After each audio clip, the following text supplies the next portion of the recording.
दोस्तों, दक्षता परीक्षा के लिए अगर आप हमारा कंप्लीट नोट्स चाहते हैं पीडीएफ या प्रिंटेड, तो आप हमसे जरूर संपर्क करें। हमारा संपर्क सूत्र है 7631314948। इस नंबर पर आप कॉल भी कर सकते हैं, व्हाट्सएप भी। आज हिंदी व्याकरण के बहुत ही इंपॉर्टेंट टॉपिक को हम पढ़ने जा रहे हैं, वह है कारक। कारक होता क्या है, आइए आज हम जानते हैं।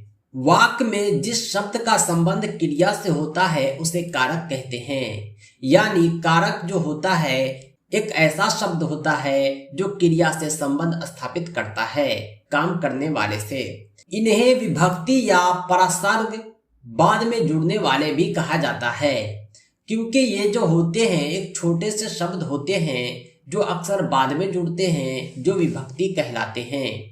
ये सामान्यतः स्वतंत्र होते हैं और संज्ञा या सर्वनाम के साथ प्रयुक्त होते हैं। यानी ये पूरी तरह से स्वतंत्र होते हैं और संज्ञा सर्वनाम के साथ जुड़ जाते हैं। हिंदी में परसर्ग प्रत्ययों के विकसित रूप हैं। हिंदी में 8 कारक माने गए हैं जो निम्न है। यानी ये कारक जो होते हैं कुल 8 होते हैं। और कौन कौन से हैं आइए हम जानते हैं। सबसे पहला कारक है कर्ता कारक। कर्ता कारक का अर्थ क्या होता है और इसकी पहचान क्या है, आइए हम जानते हैं। वाक्य में जिस शब्द पर काम करने वाले का बोध हो उसे कर्ता कारक कहते हैं। कर्ता का मतलब ही होता है काम करने वाला, यानी ऐसा शब्द जो काम करने वाले का बोध कराए वो कर्ता कारक होता है। जैसे राम ने श्याम को मारा, इस वाक्य में राम कर्ता है और मारा क्रिया है, यानी काम करने वाला राम जो है इसका बोध कौन करा रहा है, ने शब्द करा रहा है। यानी ने शब्द की वजह से कर्ता और क्रिया का संबंध है। राम ने श्याम को मारा, इसमें कर्ता कारक ने हो जाएगा, इसलिए ने की पहचान कर्ता कारक के रूप में होती है किसी भी वाक्य में। अगला जो कारक है वो है कर्म कारक। यहाँ कर्ता ना होकर कर्म पर बात होती है। कर्म उसे कहते हैं जिस पर क्रिया का प्रभाव या फल पड़ता है।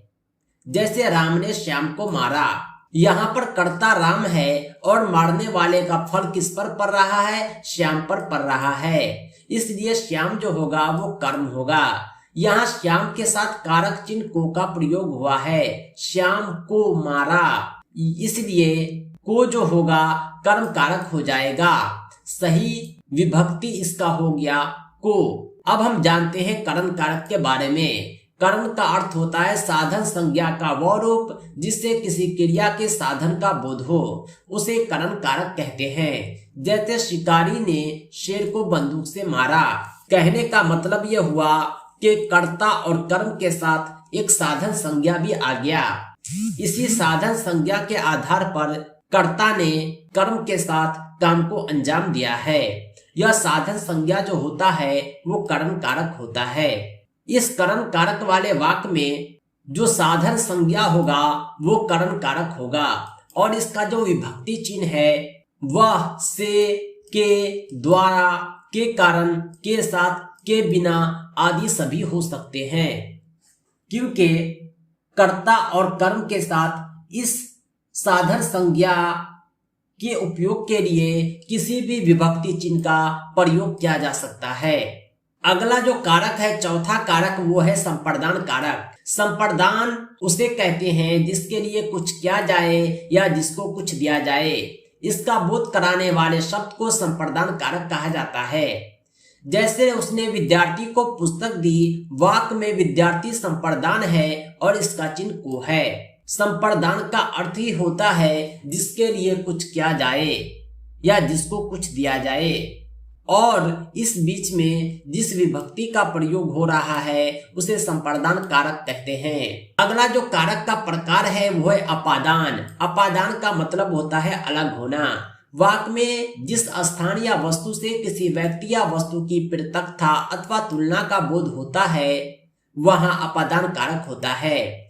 अपादान कारक में से का प्रयोग होता है। मैं अल्मोड़ा से आया हूँ, ये जो है मैं जो है अल्मोड़ा से अलग हो गया, इसलिए अपादान कारक से हो गया। मैं जोशी जी से आशुलिपि सीखता हूँ। यहाँ पर तुलना का बोध हो रहा है। जोशी जी क्या सिखा रहे हैं? आशुलिपि सिखा रहे हैं, इसलिए यहाँ पर से जो है अपादान कारक हो जाएगा। अगला जो प्रकार है वो है संबंध कारक। संबंध कारक में संबंध स्थापित किया जाता है संज्ञा या सर्वनाम के जिस रूप से किसी अन्य शब्द के साथ संबंध या लगाव प्रतीत हो उसे संबंध कारक कहते हैं। कहने का मतलब यह है कि इसमें संज्ञा या सर्वनाम का संबंध जो होता है किसी और शब्द से होता है। इस शब्दों के बीच में जो विभक्ति चिन्ह का, की, के का प्रयोग होता है इसे संबंध कारक कहा जाता है। नेक्स्ट कारक है अधिकरण कारक। संज्ञा या सर्वनाम के जिस रूप से क्रिया का आधार, आश्रय, समय या शर्त सूचित होता है उसे अधिकरण कारक कहते हैं। इसके प्रसर्ग यानी कारक चिन्ह में घर है, यानी अधिकरण कारक में जो होता है इसमें यह बतलाता है कि क्रिया का आधार क्या है, उसका आश्रय क्या है, समय क्या है और शर्त क्या है। उमेश लखनऊ में रहता है, यहाँ पर आश्रय को बतला रहा है। इस तरह आप अधिकरण कारक की भी पहचान कर पाएंगे। कारक का जो अंतिम प्रकार है वो है संबोधन कारक। संज्ञा के जिस रूप में किसी को पुकारने की, चेतावनी देने की, सावधान करने की या संबोधित करने का बोध हो उसे संबोधन कारक कहते हैं। नॉर्मली हम संबोधन में भी यही करते हैं कि किसी को पुकारते हैं या चेतावनी देते हैं या उसे सावधान करते हैं, यानी किसी न किसी को हम संबोधित कर रहे हैं। इसलिए ऐसा शब्द जो संबोधन में प्रयोग होता हो जैसे हे, अरे, अजी, रे, ये सब संबोधन कारक होते हैं। जैसे किसी ने कहा हे राम रक्षा करो, यानी ये जो है संबोधन कारक का चिन्ह हो गया। अरे मूर्ख संभल जा, ये भी संबोधन कारक है।